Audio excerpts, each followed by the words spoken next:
আল্লাহ রাসূল সাল্লাল্লাহু আলাইহি সাল্লাম বলছেন, জুম্মার দিন হলো সকল দিনের ভিতরে শ্রেষ্ঠতম দিন। সুবহানাল্লাহ। রাসূল করিম সাল্লাল্লাহু আলাইহি সাল্লাম আরো বলছেন, এই দিন, এই জুম্মার দিন আল্লাহর নিকটে ঈদুল আজহা এবং ঈদুল ফিতরের চাইতেও শ্রেষ্ঠতম একটি দিন। সুবহানাল্লাহ। এই দিন, এই যে জুম্মার দিন, এই জুম্মার দিনে ফেরেশতা, আকাশ, বায়ু, বাতাস, পাহাড়, সমুদ্র সবাই কিয়ামত হওয়ার ভয়ে ভীত থাকে, কখন না জানি কিয়ামত সংঘটিত হয়। কিন্তু মানুষ, সমস্ত যাদের কথা বললাম, ফেরেশতার কি হিসাব আছে? কথা বলেন, ফেরেশতার কি হিসাব আছে? আমাদের মতো জান্নাত জাহান্নাম আছে তাদের? ফেরেশতাদের হিসাব আছে? বলুন তো দেখি। এই যে যাদের কথা এখানে বললাম, পৃথিবী, বায়ু, পাহাড়, সমুদ্র, এদের জন্য কি জান্নাত? জান্নাত কাদের জন্যে? মানুষের জন্যে। সবাই ভয়ে থাকে। এ মানুষ যাদের জন্য জান্নাত জাহান্নাম, ওরা কি করে না? ভয়ে থাকে না, ওদের ভয় লাগে না। দিল কতটা পুরো হয়ে গেছে, শক্ত হয়ে গিয়েছে যে এই দিনটাকে ভয় করে না আপনার।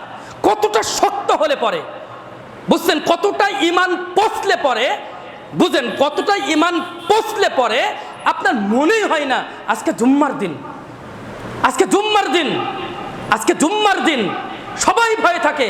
আমি হেসে খেলে বেড়াচ্ছি, ফুর্তি করে বেড়াচ্ছি, যেমন তেমন করে বেড়াচ্ছি। এই যে এখন আসছি, খুতবা তো শুনতে আসছি নাকি? আসছে তো 10 মিনিট আগে হলেও চলবে এটা? চলবে না।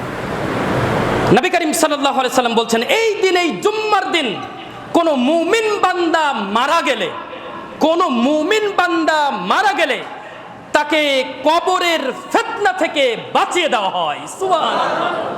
কোন মুমিন বান্দা যদি এই দিন মারা যায়, তাকে কি করা হয়? কবরের ফিতনা থেকে বাঁচিয়ে দেওয়া হয়। মনে রাখবেন, কবরের ফিতনা সবার জন্যে, কিন্তু যারা এই দিন মারা যাবে তাদের জন্য কবরের ওই ফিতনা, প্রথম যে ফিতনা, এই ফিতনা থেকে আল্লাহ রাব্বুল আলামিন তাদেরকে বাঁচিয়ে দেবেন। সুবহানাল্লাহ। হাদিস তো স্পষ্ট। এই দিন আমাদের আদি পিতা হযরত আদম আলাইহিস সালামকে সৃষ্টি করা হয়েছিল। সুবহানাল্লাহ। এই দিন হযরত আদম আলাইহিস সালাম, আমাদের আদি পিতা, তাকে জান্নাতে প্রবেশ করানো হয়েছিল। এই দিনেই আবার আমাদের আদি পিতা হযরত আদম আলাইহিস সালামকে জান্নাত থেকে নামিয়ে দেওয়া হয়েছিল। এটাও সুবহানাল্লাহ। এর মাধ্যমেই তো আমাদের বংশ বিস্তার করবে, বুঝছেন না আপনি? আজকে এখানে কেন? আমি অবশ্যই আল্লাহর পরিকল্পিতভাবে এটা তো করছে, তাই না? সুবহানাল্লাহ। এরপরে হযরত আদম আলাইহিস সালামকে এই দিন আবার মৃত্যু দেওয়া হয়েছিল। সুবহানাল্লাহ।